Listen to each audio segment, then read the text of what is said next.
So when I am here, I have got two caps on my head. I am the Danish Energy Agency, but I'm also the board member of Nordic Energy Research. And I'm just going to give you an idea of what is, I'm going to start with just say what is Nordic Energy Research, because it gives you an idea of what the muscles we can put together in that way. And then I'm going to put in some about the vision. Okay, like this. Yeah. That's definitely going to do something. But yeah, then the vision of and the how can we contribute to the Nordic collaboration? You guys and you online is definitely part of that. And how do we organize it in Denmark? And I hope, of course, there are some questions related to that. But just to say, the Nordic Energy Research is a body that is under the Nordic Council of Ministers.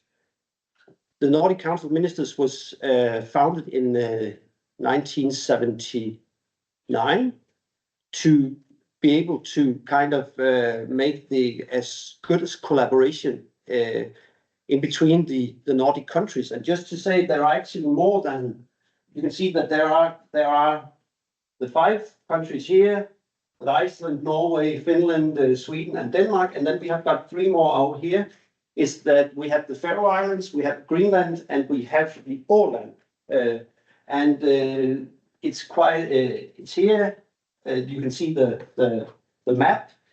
And what makes it interesting is, of course, that when we pool these 5 countries and 3 regions together, depending on how you count it, it's going to be the 10th or 11th, maybe the 12th biggest economy in the world. So coming from being just one country, we can kind of play with bigger muscles. Under the Nordic Council of Ministers, there are 3 different bodies. Nordic Energy Research is one of them. That is, the word energy within it is that there's a focus on energy and a focus on how to make it possible for research to be connected together. There's another body called Nordforsk, research in a broader perspective, and the last one is Nordic Innovation. So they do kind of events and so on to connect everything. So that is the what Nordic Energy Research is, and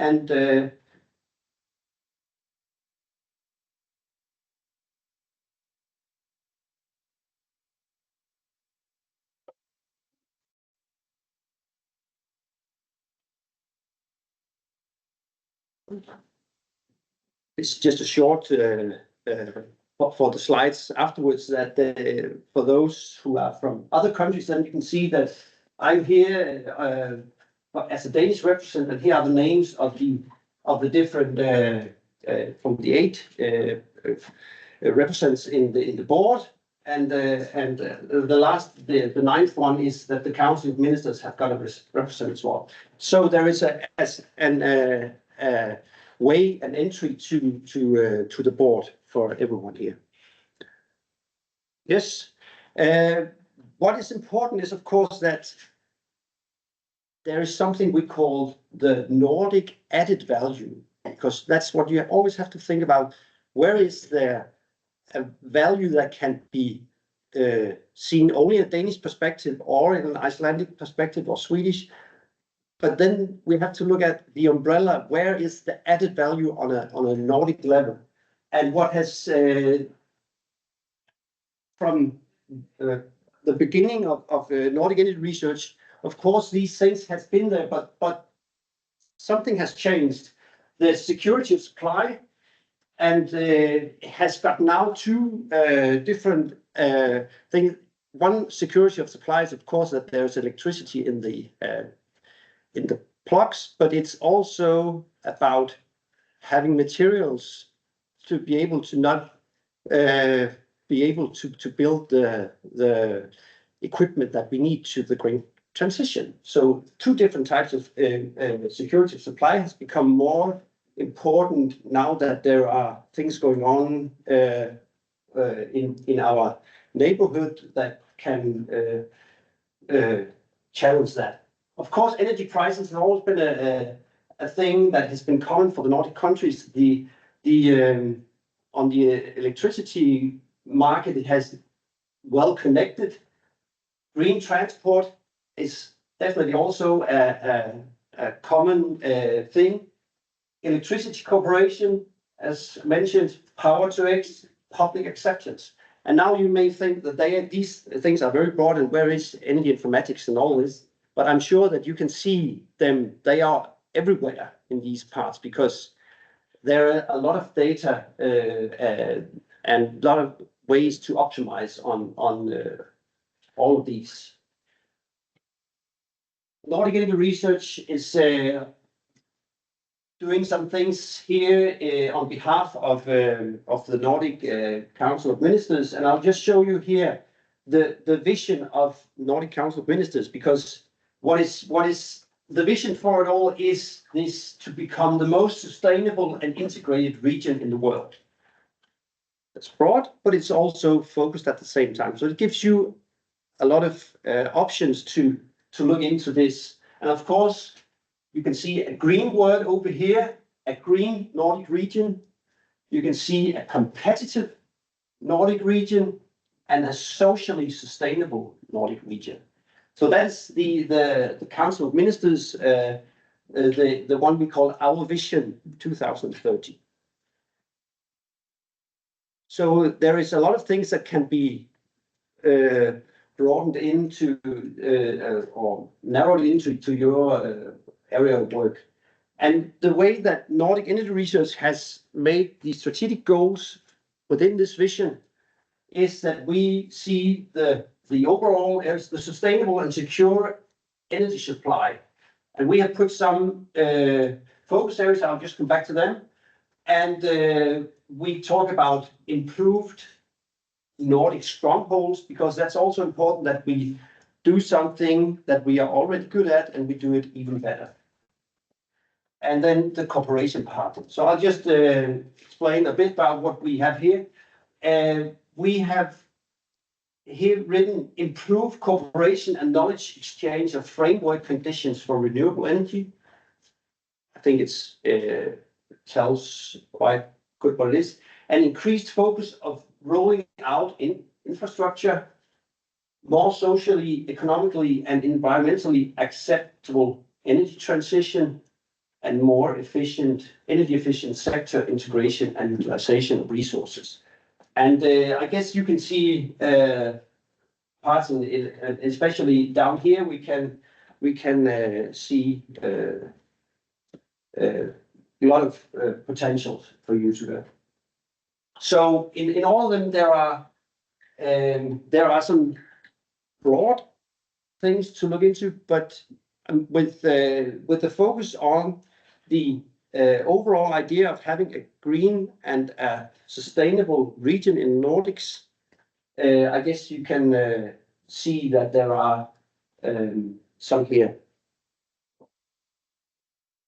What Denmark has put into the strategy of the Nordic Council of Ministers is that the energy supply and security has now, we put it more as a security of energy supply. Maybe that's the wording doesn't sound as if there is much difference, but as I said earlier, this thing about it's not only that there is 50 Hertz all the time, it's also about having some value chain all the way, materials coming in and being able to have our system developed.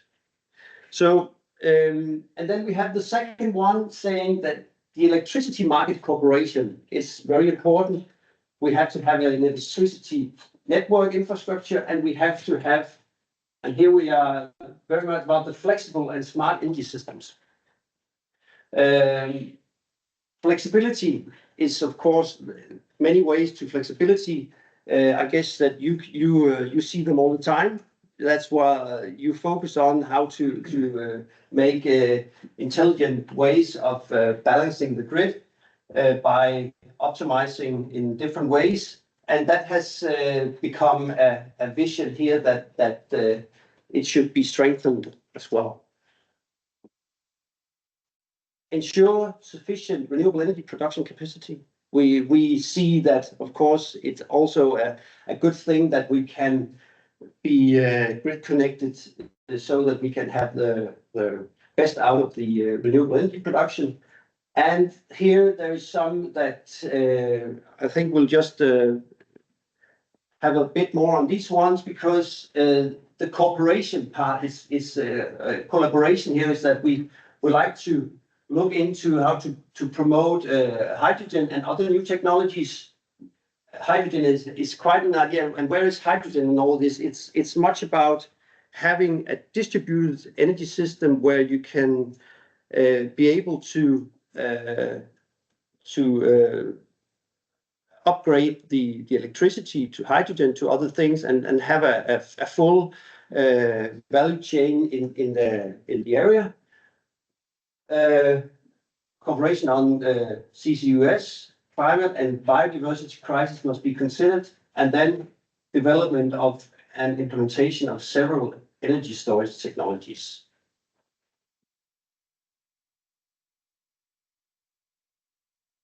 Now, just to give you an idea of what can be done, I go a bit more to the funding side now, because this might be interesting for you to see how can you look into different ways of that the research is going to be funded by these things. As I said, the Nordic energy research is looking into the Nordic added value, and what we have launched last year was, or we have actually done it twice, the Nordic Maritime Transport and Energy Research Program, where a lot of things has been put into how to make the green transport in the Nordics.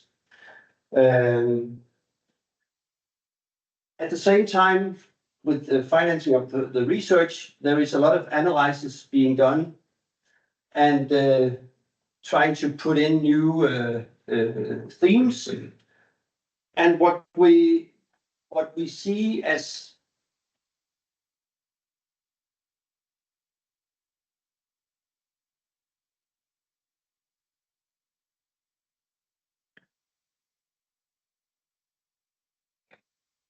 one of the important things that I think could be something for you is that we have Nordic grant solutions. We have had one call last year, and now we're looking into having one more call. It will be worked out throughout the next year or so, but you can have it as a thing in it, because grant solutions actually means that it is not decided into a narrow call, it's a broad call, and you can see that there is a lot of things here that could also be energy informatics. So in the way of you looking into how could a Nordic project be made, this could be a very good way of having funding for it. Nordic grant solutions. Just to give you an idea that here in these three different parts of both in Denmark, in Sweden, and in Norway, we had discussions on the public meetings about this was the hydrogen valleys. It could be energy informatics. So it's also for you to be able to give some inputs to what are we going to talk about, what is going to be the themes that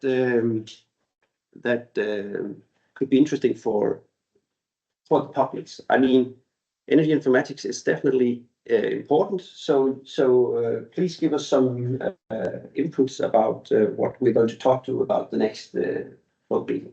Yes. Then I just go to the Danish part because as you might know, as I said, there's a Nordic added value, but on the funding side, the most of the money is national. So it's both the same in Sweden, in Norway, in Finland, in Iceland, that the funding part is mostly Danish or national. And I'll just show you where we are now, because we have the Ministry of Energy, Climate and Utilities. We have a minister here.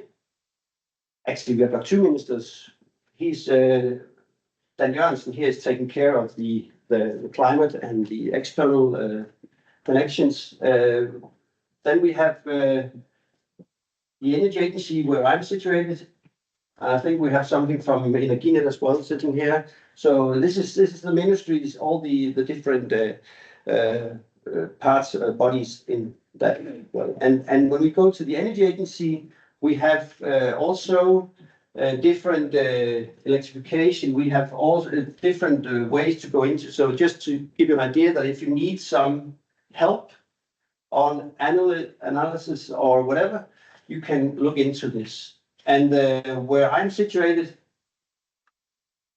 and where we have situated the funding part is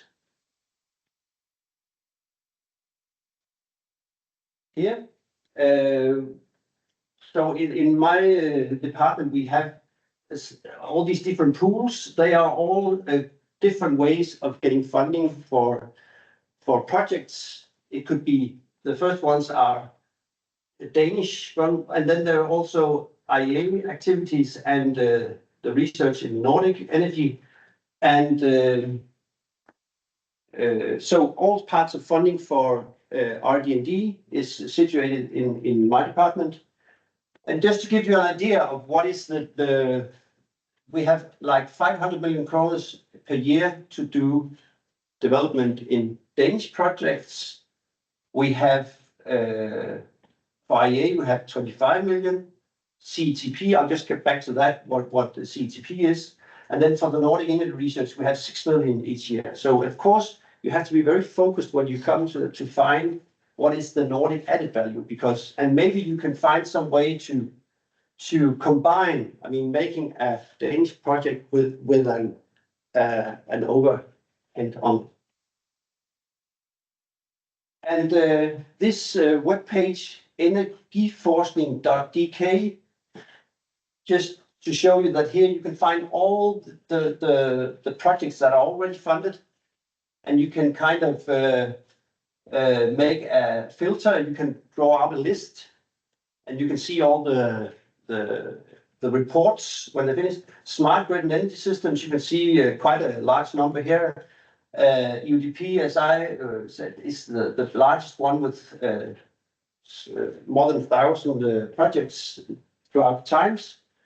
And if you kind of would look into IEA, you can also kind of search and you can find different things. So EnergyInformatics.Academy is a very good way of looking into what has already been made as a project. Where can you find information? Where can you put the next level on the project? Then I would just say on CETP that Clean Energy Transition Partnership is actually both European and it's Nordic. Nordic Energy Research has got the administration of this collaboration thing. But it's also top-up funded by EU. 30% is put on top, so it gives a way of making a bit bigger projects. The EUDP is doing some kind of funding, and the Danish Innovation Fund is doing something, and it's similar in all the Nordic countries that you can find a way into this. And it's actually the best way to do collaboration on if you have got projects that are interlinked with the Nordic countries and also with European countries and also outside Europe. Every year we have like 1.3 million euros. 1.3 million euros. We Depending on how where we are on the TRL scale, you can put it to innovation fund if it's low TRL. If it's high TRL, you can send it to EVP. So that's as I see it a good way. And just to show you here on the last slide why it's a good idea is that for the joint call that has just been finished and has been the projects has been approved, shows that 62% of all the projects that has been funded in CTP has got a Nordic representation. It can also be only Nordic representation. That is also possible. So CTP is definitely also a way to make a good platform to make interesting projects within energy informatics. Yes, I guess that was it. Are there any questions?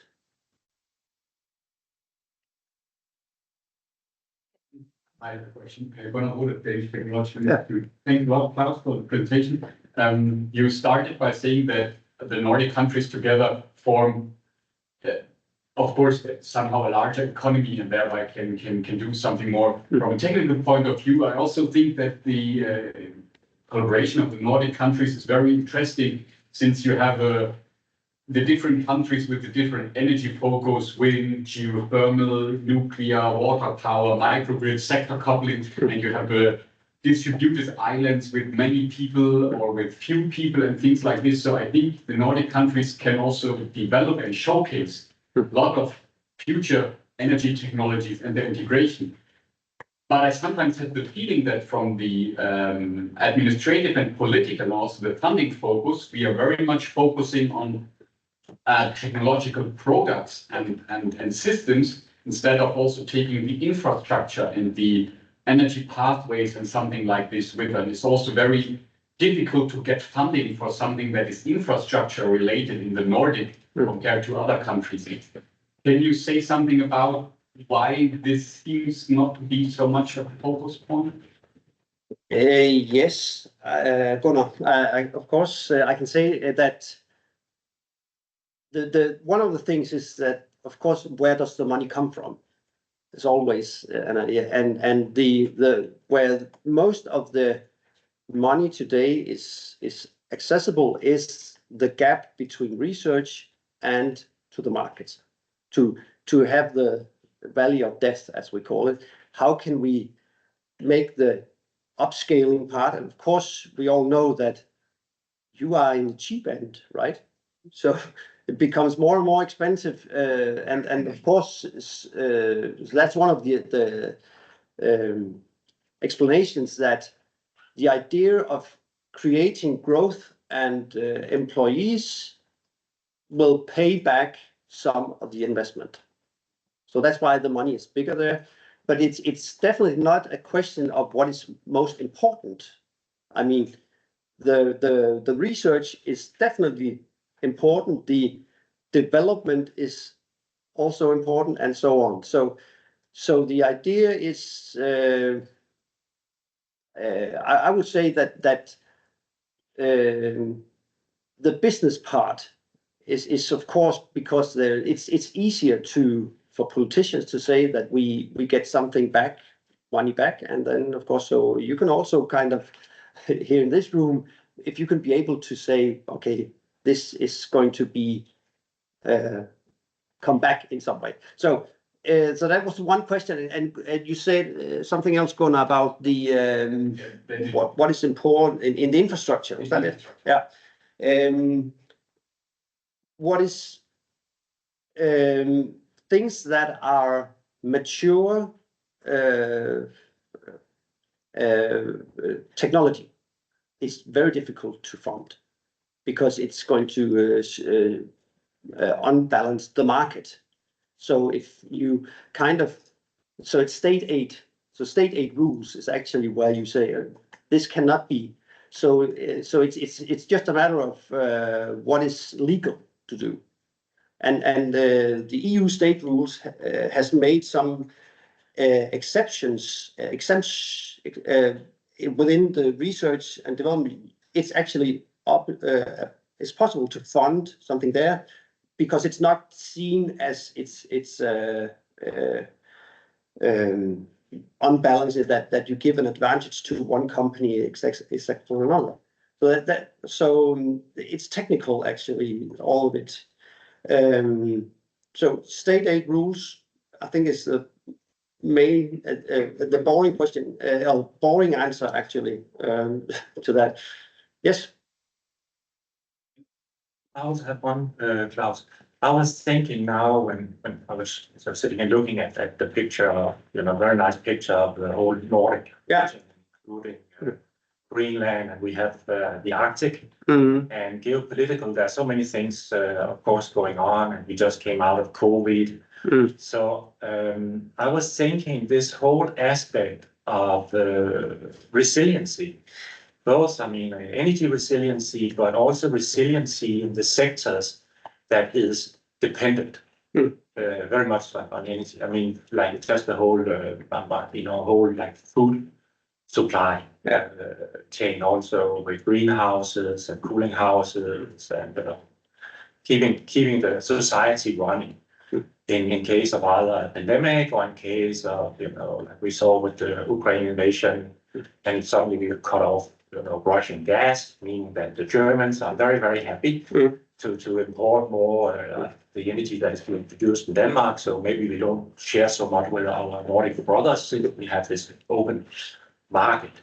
So my question is it something that are being, discussed on this Nordic Council, or more maybe for funding of future projects, this whole aspect of resiliency in the Nordic region, and also maybe focusing even more on the Arctic Circle. And here I'm thinking about maybe north of Norway, Sweden, Greenland, Faroe Islands, when also we have the effect of climate change, because there will be much more activities, especially if the international sail route opens up west of Greenland and north of Canada. Then we have some international obligations for having rescue. Some of the government probably don't want to hear about that part because we cannot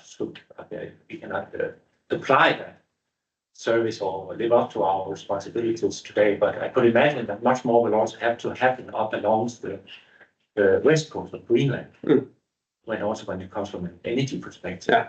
So is that something that I put into what you say, the discussion again there? Or? Yes. First of all, you are pointing very precise on where there is also some differences in the Nordic region. The thing of the Arctic having some challenges, some of it also in the same as remote islands. So there is actually there's another what's it called, body called Arctic Circle. It's also that is not only in the Nordic. So there is Arctic Circle, that's also Canada and all this way.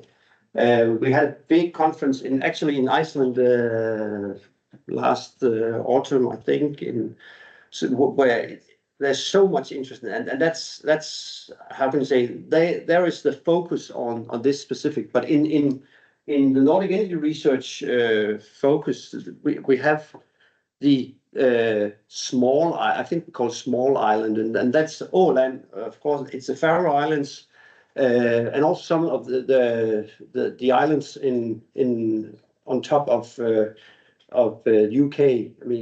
Some of those, they are also, because they have some similar challenges. So there is sub interests within these, and of course it's when we talk about when we visited Iceland last year, we had all this talk about with the four countries that are connected. Finland, Norway, Denmark, and Sweden. About the electricity grid, we have one kind of understanding of what does it mean, how to make a integrated and sustainable and flexible and secure energy system. And when you go to, for instance, to Iceland, or you go to Greenland, there is another understanding of, and Faroe Islands as well, how to work as an island. And of course, these two things are, it gives two different aspects on it. And one of the things that of course is very much matured in both in Iceland, it has been for many years, but also now in Greenland, is the idea of how can we make good money out of the renewable energy resources that we have. You've been doing for aluminium,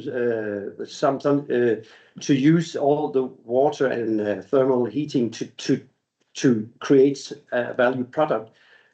Greenland is very much thinking in these ways as well. How can we create electricity? How can we make it into some kind of product? Because we cannot use the electricity ourselves. So the idea of the Nordic region as the new Arabic, now it's not producing oil, it's producing renewable energy, and how can we put that into some high value products?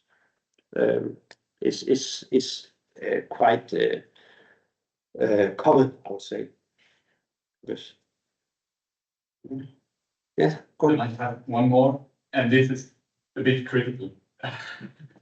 You showed this 2030 vision of the Nordic energy council with respect to also being the most sustainable region in the world. And when we think about energy technology, we are actually quite good in the Nordic region. So we are best, I would say, at wind, geothermal, hydropower, due to the geographical advantages and also to the competences of the people. But actually data shows us that the last years, when we increase a lot of this transition in the energy sector quite well, we also fall into a lot of sometimes called rebound effects, so that our wealth and our consume and our usage of energy actually increase in a way that with respect to sustainability, we might be not as good as we are on decarbonizing. So is this somehow taken into discussion when we just say that our target is to become most sustainable? It's nice that there are critical comments here, because you are absolutely right. I mean, there is, well, of course, a vision is also a way of being on the way. So where you start is, but anyway, the idea is that we've got some strength, and the idea of we can have a renewable energy resource gives us an option of, by electrifying a lot of sectors that are now fossil driven. So that gives us quite an option or possibility to become more sustainable or more green within the energy. So and on the other hand, all the other I totally agree, and that's why it's good to have a group like you here, because that's where all the possibilities are to develop new both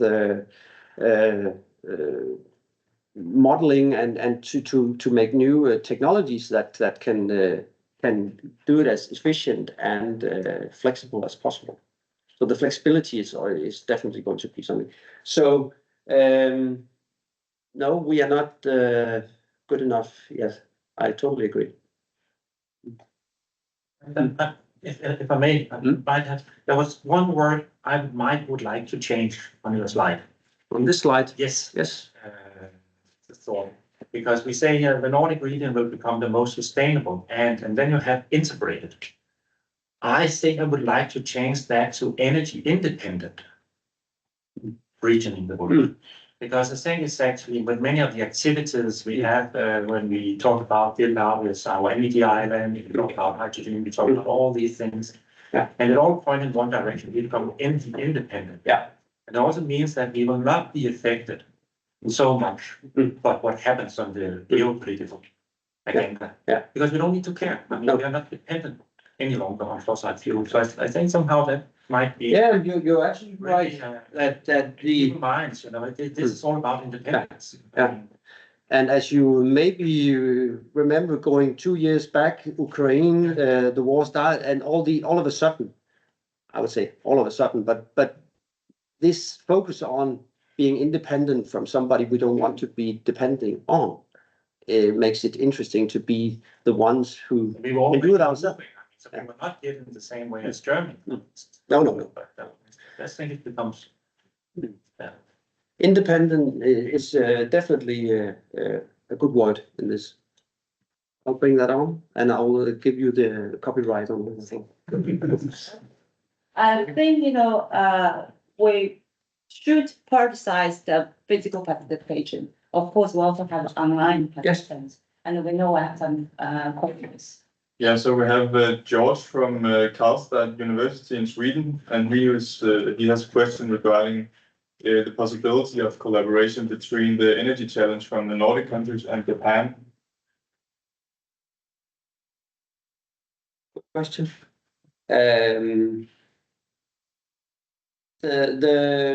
I'm not sure I can say very precise, but in a more general way, I can say that as I explained earlier about the funding, is that normally where does the money come from gives an idea of what is possible. If there is, he was from Sweden, right? Yeah. So if there's some Swedish money that can take care of the Swedish part, and then in the Japanese, there should be some Japanese money. So that's how it's seen, and I'm not sure in how it's actually possible in Sweden. But in the slide where my colleague from the Swedish Energy Agency, Maria Claus, and she could probably be the one to contact. So I put up the contact information there. Yeah. Then I have one question. We still have time. So you put here is our vision 2030. And how about afterwards? Now in 2024, right? It's already half a year, and everyone will be very nice. It's only have 7 years to go, and that vision is pretty short. Yeah. So what I have very concrete vision afterwards, because of, for example, in some countries like Indonesia, they already have vision 2060, which is 1 year further than our 20. Yes, and of course, the different countries in the Nordics have got some kind of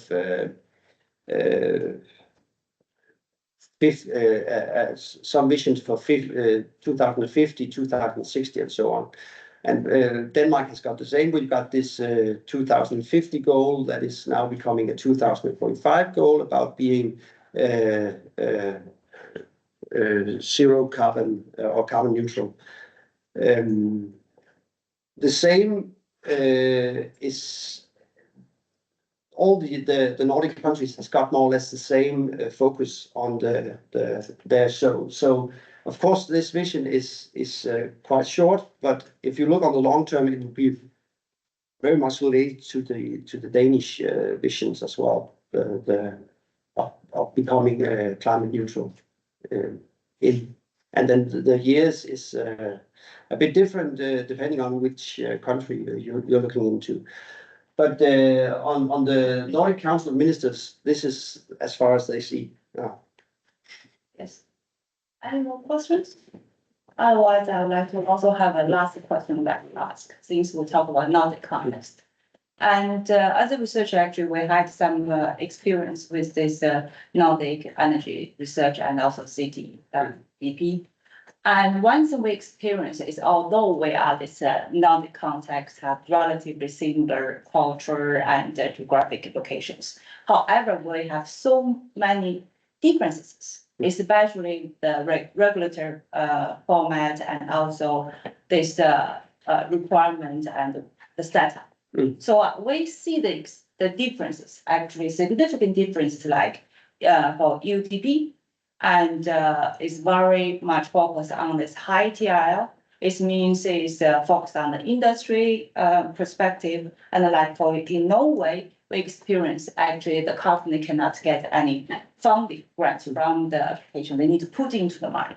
So that's actually have results in this kind of conflict of these difficulties to have a project which is fit to all, even inside the Nordic context. So from Danish Energy Agency and also Nordic Energy Research, whether you had this experience, have thought about it, and what kinds of recommendations you recommend us to consider? I know it's a big problem, and